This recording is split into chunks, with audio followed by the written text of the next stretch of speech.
ময়নাগুড়ির ঘটনার রেশ কাটাতে না কাটাতেই ফের শিলিগুড়িতে রাতের অন্ধকারে এটিএম লুটের ঘটনায় তীব্র চাঞ্চল্য। সোমবার গভীর রাতে জ্যোতিনগর এলাকায় চম্পাশাড়ি মোড় সংলগ্ন স্টেট ব্যাংক অফ ইন্ডিয়ার একটি এটিএম থেকে প্রায় 10 লক্ষ টাকা লুট করে চম্পাট দেয় দুষ্কৃতীরা। প্রত্যক্ষদর্শীদের মতে একটি সাদা গাড়িতে মুখ ঢাকা অবস্থায় 4-5 জন দুষ্কৃতী আসে।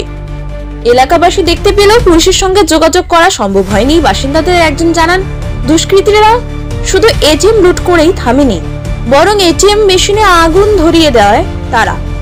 ঘটনার পরই বিশাল পুলিশ বাহিনী ও দমকল কর্মীরা পৌঁছে আগুন নিয়ন্ত্রণে আনেন। সিসিটিভি ফুটেজ সংগ্রহ করে তদন্ত শুরু হয়েছে।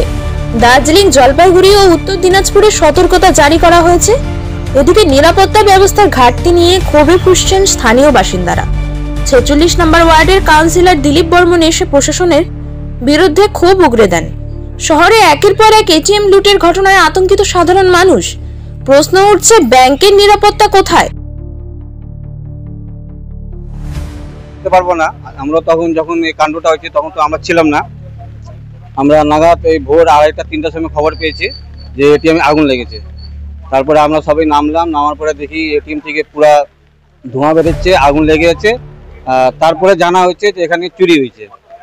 ওনারা এখন চুরি করে এখন আগুনটা ইচ্ছা করে লাগিয়েছে কি শর্ট সার্কিট হচ্ছে এটা বলা মুশকিল আছে। সাদা রঙের গাড়ি ছিল আর দিল্লি নম্বর ছিল। ওনারা এসে কি গাড়ি ছিল আমরা বলতে পারবো না, কেউ দেখতে পারেনি। তার মধ্যে তারপরে ওনারা কাণ্ডটা করলো, করার পরে নাগাদ আধা ঘন্টার মতন ওনারা করলো। তারপরে আগুনটা লেগে ওনারা চলে গেছে, স্পিডে গাড়ি নিয়ে বেরিয়ে গেছে। তার মোটামুটি ধরেন 2-3 মিনিটের মধ্যে ওরা বেরিয়ে চলে গেছে। হ্যাঁ, ও ট্রে ফ্রে গুলো সমস্ত কিছু তুলতে দেখছে আমার মেয়ে।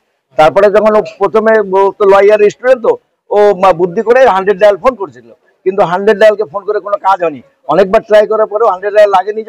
তারপরে যখন ওরা চলে গেছে, দেখছি যে ধোঁয়া বেরোচ্ছে, আগুন বেরোচ্ছে, তখন আবার নিচে আমরা সেকেন্ড ফ্লোরে থাকি, দৌড়ে আসছে, নিচে এসে কলিং বেল বাজাচ্ছে। কি ব্যাপার? আমি মেয়ে তো এত রাত্রে হঠাৎ তো নিচে আসে না। তারপরে বলে যে বাবা এটিএমে চুরি হয়ে গেছে আর আগুন লেগে গেছে। পরে আমি বেলকনিতে আসি, বেলকনি থেকে দেখছি আর প্রচুর ধোঁয়া বেরোচ্ছে। তারপরে তাড়াতাড়ি নিচে নামছি, নিচে নামে আমি নিজে উপর থেকে 100 ডায়াল করছিলাম, কিন্তু 100 ডায়াল লাগেনি। না লাগার পরে গিয়ে তারপরে দেখা গেল যে আমার কাছে কিছু অফিসারদের নাম্বার ছিল। পরে দেখলাম যে পিসিপাশি বড়বাবুর নাম্বারও আমার কাছে আছে। তার আগে 2টো নাম্বারে ফোন করেছিলাম, তারা তোলেনি। তারপরে পিসিবাবুর বড়বাবুর নাম্বারে ফোন করার সঙ্গে সঙ্গে উনি তুলছে। তোলার পরে বললাম যে স্যার, আমি ত্রিবেণী লজের মালিক বলছি, আমার বাড়ির সামনে যে এটিএম আছে সেই এটিএম চুরি হয়ে গেছে, প্লাস আগুন লেগে গেছে। হ্যাঁ, তারপরে উনি কিছুক্ষণের মধ্যে গাড়ি পাঠালো, দমকল আসলো, ব্যাস। কতজনকে দেখা গিয়েছে? 4 জন। 4 জনই মুখবান্ধা ছিল। গাড়ি একটাই গাড়ি ছিল। গাড়িটা সাদা রঙের ছিল। গাড়িটা কি গাড়ি ছিল বোধহয়, ওই যে কি বলে ওটাকে, হ্যাঁ না স্করপিও না, ওটাকে আরে হ্যাঁ সুইফট টাইপের গাড়ি ছিল। আপনার মেয়ে ভিডিও করেছে? হ্যাঁ ভিডিও করেছে। ভিডিওতে মুখ দেখা গেছে? না, মুখ দেখা যায় না। ও ভিডিও করছে, কিন্তু ও বুদ্ধি করে কিছুটা ভিডিও করছে। কোন দিক দিয়ে পালিয়ে গেল? এদিক দিয়ে। এটা গাড়িটা এখান থেকেই ব্যাক করছে। এই যে এই মুখে গাড়ি লাগানো ছিল, একদম এটিএম এর সামনে গাড়ি লাগিয়েছে, এখান থেকে একবার